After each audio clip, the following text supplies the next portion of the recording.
بسم اللہ الرحمن الرحیم۔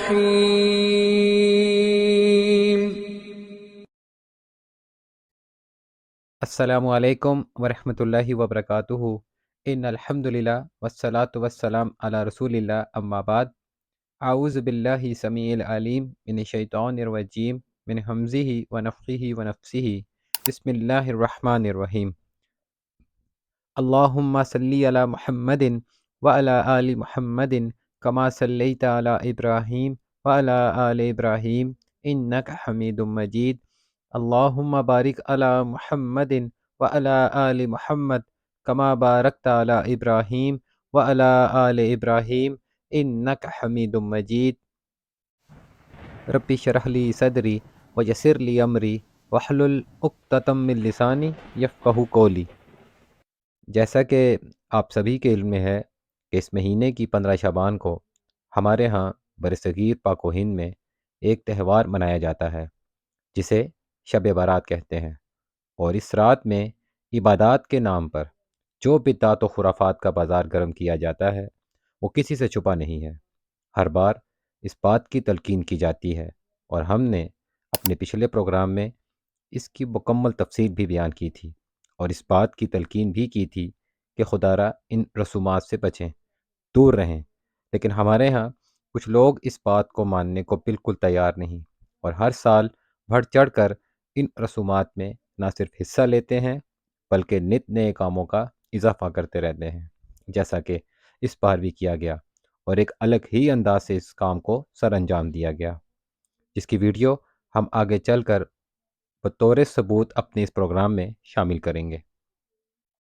اللہ کے رسول صلی اللہ علیہ وسلم نے دین اسلام میں ایسے کام کرنے سے منع فرمایا جو دین میں نئے کام ہوں، جیسا کہ ایک حدیث کا مفہوم ہے۔ اللہ کے رسول صلی اللہ علیہ وسلم فرماتے ہیں، دین میں نئے نئے کاموں سے بچو، دین میں ہر نیا کام بدعت ہے، اور ہر بدعت گمراہی ہے، اور ہر گمراہی جہنم میں لے جانے والی ہے۔ لیکن ہمارے کچھ مسلمان ایسے بھی ہیں جو اس حدیث کو جانتے ہوئے بھی اس پر عمل نہیں کرتے، بلکہ اس حدیث کی مخالفت کر کے دین میں نئے نئے کام ایجاد کر کے نہ صرف گناہ گار ہو رہے ہیں بلکہ اپنے اعمال بھی ضائع کر رہے ہیں۔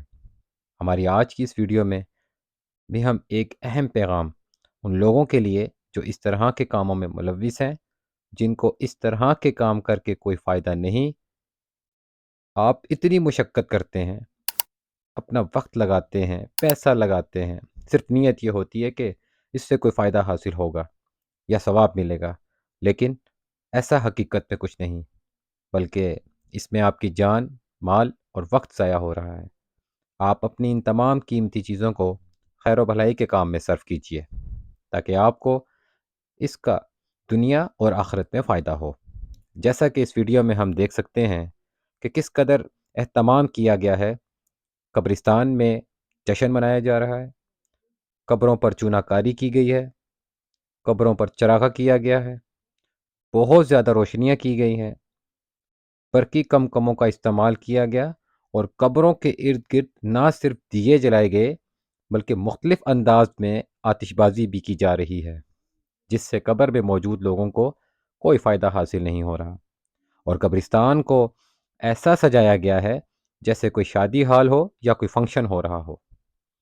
ایسے کام قبرستان میں کرنا گناہ والے کام ہیں، بلکہ قبرستان جانے کا جو مقصد اور نصیحتیں صحیح احادیث میں بیان کی گئی ہیں، سب کا تقدس پامال کیا جا رہا ہے۔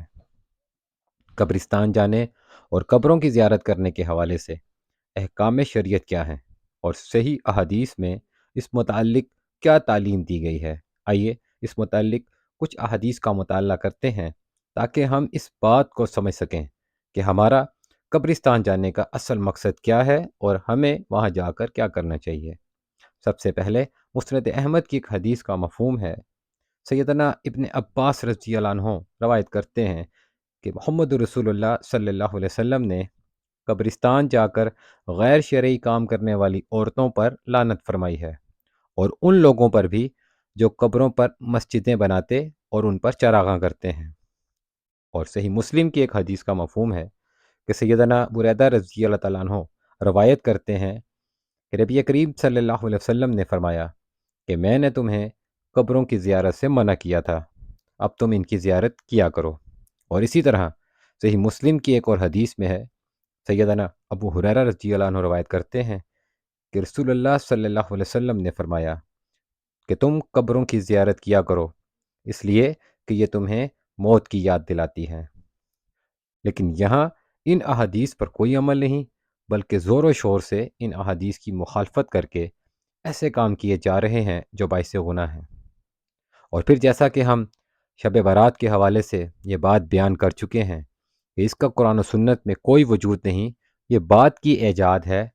آئیے اس رات کے متعلق ایک شیعہ ذاکر کی زبانی سنیں جو خود اس بات کا اقرار کر رہے ہیں، اور وہ یہ بتلا رہے ہیں کہ جو چیز ہم نے ایجاد کر دی دنیا نے بغیر جانے اسے منایا۔ کہتے ہیں ہم نے 15 شعبان کا جشن رکھا، اس کا نام ہم نے شب برات رکھا، اور یہ شب برات دنیا منا رہی ہے۔ شب برات اور کسی کو نہیں معلوم یہ شب کیوں ہے، اور ساری دنیا کے بچے پٹاخے چلا رہے ہیں۔ اور مزید کہتے ہیں ہمارا 12واں آیا یہ اس کا جشن ہے۔ پوری دنیا سے شب برات منواتے ہو تو آپ کا تو یہ شب برات حرام، یعنی کہ یہ ان کی بات کہنے کا مقصد کہ ایک تانا ہے۔ یہ ان کی زبانی سنیے۔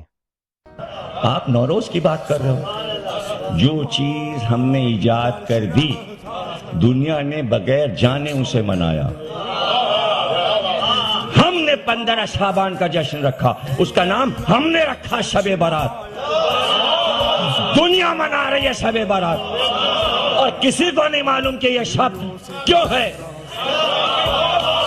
اور ساری دنیا کے بچے پڑھا کے چھوڑا رہے ہیں۔ ارے ہمارا 12واں آیا